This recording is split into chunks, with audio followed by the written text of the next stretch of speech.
World में कितने AI आते रहते हैं। आपको भी पता है कि आज एक नया एआई लॉन्च हो गया, गूगल ने अलग एआई लॉन्च कर दिया है, या फिर इंडिया में अपना खुद का एक एआई क्रिएट कर दिया है। तो ऐसी न्यूज आपको हर डेली आती रहती होंगी। लेकिन आज आपको पता चलेगा कि इंडिया रियलिटी में मतलब एआई के ऊपर कितना इन्वेस्टमेंट कर रहा है, या उसकी पोजीशन किस प्रकार से है, आज हम इस वीडियो में कवर करेंगे। क्योंकि जो वर्ल्ड में कितने एआई स्टार्टअप्स है और उसमें मतलब कौन अच्छा परफॉर्मेंस दे रहा है, स्टैनफोर्ड यूनिवर्सिटी ने एक जो रिपोर्ट है वो पब्लिश किया, चार्ट के हिसाब से बताया कि कितने वर्ल्ड में जो एआई स्टार्टअप्स है। इन्होंने डाटा किस हिसाब से तैयार किया है, इन्होंने डाटा मान लो कि 2023 से लेकर 2013 से लेकर 2023 के 10 साल का डाटा लिया है। और जिस भी एआई स्टार्टअप के ऊपर 1.5 मिलियन से ज्यादा इन्वेस्टमेंट आई है, उन्होंने इस मतलब चार्ट में उसको गिना है कि वो एआई स्टार्टअप अच्छा चल रहा है, और जिसके ऊपर मतलब ये प्राइवेट इन्वेस्टमेंट है उस एआई स्टार्टअप पर इतनी हुई है। तो इसमें सबसे ज्यादा यूएसए है, जिसमें मतलब 5509 एआई स्टार्टअप से ओपन हो चुके हैं, मतलब अच्छी तरह से काम कर रहे हैं, जिसके ऊपर इतनी इन्वेस्टमेंट कम से कम तो है। इसके बाद चाइना आता है, जिसमें मतलब 1446 एआई स्टार्टअप्स हैं। यूके है 727 एआई स्टार्टअप्स है। और अपना इंडिया इसमें 7वीं पोजीशन पर है। इंडिया के 338 एआई स्टार्टअप्स हैं जो काम कर रहे हैं, जिसके ऊपर मतलब के जो 300 मतलब के 1.5 मिलियन की इन्वेस्टमेंट हुई है, जो इंडिया के एआई स्टार्टअप्स है। अगर इससे तो मतलब कौन कौन से देश ऊपर हुए अपने इंडिया से, तो वो है यूएसए, चाइना, यूके और इजराइल, कनाडा और फ्रांस। फ्रांस के बाद अपना जो इंडिया है, और नीचे ही बहुत से जो डेवलप कंट्री हैं वो अपने इंडिया से लेकिन पीछे है। लेकिन जो अपनी जैसे जिस हिसाब से अपने इंडिया में जो एआई को हम ग्रैब कर रहे हैं या यूज कर रहे हैं, उसके हिसाब से स्टार्टअप से बहुत कम है यूएसए और चाइना को देखते हुए। तो इसमें जैसे कि इन्वेस्टमेंट कितनी ले रहे हैं, जैसे कि मान लो यूएसए में 5509 एआई स्टार्टअप्स है, तो अकेला यूएसए मतलब ये 335 बिलियन की इन्वेस्टमेंट, मतलब प्राइवेट इन्वेस्टमेंट है 335 बिलियन की। और उसके बाद चाइना में जो इन्वेस्टमेंट हुई है 104 बिलियन की चाइना में इन्वेस्टमेंट है। और यूके में है 22 बिलियन की, क्योंकि थर्ड तीनों टॉप पोजीशन पर है। इसलिए बता रहा हूं क्योंकि जो तीन ज्यादातर इन्वेस्टमेंट यही लेके जा रहे हैं। अकेला जो यूएसए है मतलब 335, 104 और 22 है।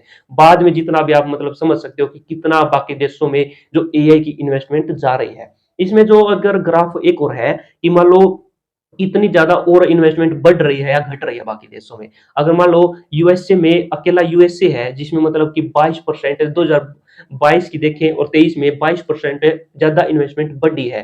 चाइना में 44% की कमी हुई है और यूके में 14% की कमी हुई है एआई के इन्वेस्टमेंट में। लेकिन जो स्टार्टअप्स है वो इन तीन देशों में ज्यादा है। अभी आपको एक क्वेश्चन आ गया कि इंडिया में एआई की इन्वेस्टमेंट आज तक या 2023 तक कितनी हुई है, तो 590 बिलियन की इन्वेस्टमेंट हुई है एआई के स्टार्टअप्स में। जो 590 million million sorry billion billion तो यूएसए लेके बैठा सारे पैसे, और दिल्ली मतलब ग्रो ही करता जा रहा है। वैसे कहते हैं कि यूएसए सुपर पावर कम हो रही है, लेकिन 5509 बहुत ज्यादा स्टार्टअप हो जाते हैं। अपना इंडिया 338 है, देखो आगे क्या हो रहा है। अभी बाकी मैं बताऊं, क्योंकि जो मान लो ये इतनी इन्वेस्टमेंट हुई है, बिलियंस में हो रही है, तो ये इन्वेस्टमेंट जा कहां पे रही है। अगर मान लो पहली इन्वेस्टमेंट माने तो एआई के जो इंफ्रास्ट्रक्चर कह सकते हो आप, उसकी जो स्टोरेज होती है, या फिर कह सकते हो रिसर्च और गवर्नेंस के लिए सबसे ज्यादा इन्वेस्टमेंट जा रही है एआई की। दूसरा नंबर एक national processing, national language processing होता है, मतलब कि अपनी जो देसी लैंग्वेज को समझने के लिए एआई को तैयार किया जाता है, जो डाटा प्रोवाइड किया जाता है उसमें दूसरे नंबर पर ज्यादा इन्वेस्टमेंट हो रही है। मतलब अकेला 18 बिलियन की इन्वेस्टमेंट तो गवर्नेंस के लिए, एआई स्टार्टअप्स के लिए, मतलब कि उसको चलाने के लिए 18 बिलियन लेके जाता है। लेकिन 8 बिलियन जो एनएलपी जो नेशनल लैंग्वेज प्रोसेसिंग होती है उसमें चली जाती है इतनी इन्वेस्टमेंट। तो ये हो गया अपना डाटा। इसमें आप कह सकते हो कि ऐसे बहुत ही ज्यादा आगे सभी देशों से। इसराइल भी अकेले 445 जो स्टार्टअप लेके बैठा अपना देश अभी इसराइल से भी पीछे है। और बाकी आपको थोड़ी बहुत और डिटेल देता हूँ इसको, जो एआई स्टार्टअप्स का है, जो कल्चर कह सकते हो, जो आगे भारत का इसमें क्या फ्यूचर होने वाला है।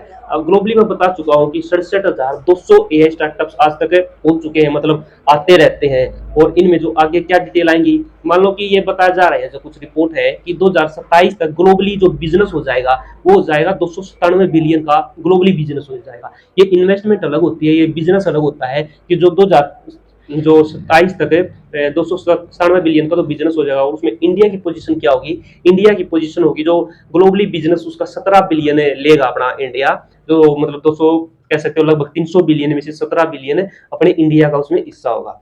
तो ये सभी जो इन्वेस्टमेंट आई है या जो इंडिया की पोजीशन है, आप बता सकते हो कि आप इसे कितना सेटिस्फाई हो, अपने इंडिया को और ज्यादा ग्रो करना चाहिए या नहीं करना चाहिए। जितने भी आपने चार्ट देखे हैं अपने इंडिया की पोजीशन है, या अभी मेरे हिसाब से तो चाइना से थर्ड पोजीशन पर तो अपना इंडिया अभी 2-4 साल में तो ज़रूर होना चाहिए। बहुत सारे एआई स्टार्टअप आ रहे हैं, अभी माइक्रोसॉफ्ट भी आके गए हैं, जो निर्णय लेना है कि इन्वेस्टमेंट करेंगे, तो जितनी ज़्यादा इन्वेस्टमेंट आएगी और उस इन्वेस्टमेंट का फ़ायदा होगा, तो अपने इंडिया में भी और एआई स्टार्टअप्स ओपन होंगे। तो ये वो आई होप अब हम भी अभी 2-3 साल में ही थर्ड पोज़ीशन तो ज़रूर ग्रैब करेंगे, क्योंकि यूएसए को पकड़ना तो बहुत अकेला आगे, क्योंकि इन्वेस्टमेंट ही इतनी कर रहे हैं यूएसए पे कि मतलब 22% तो और ज़्यादा बढ़ाई है एक साल में।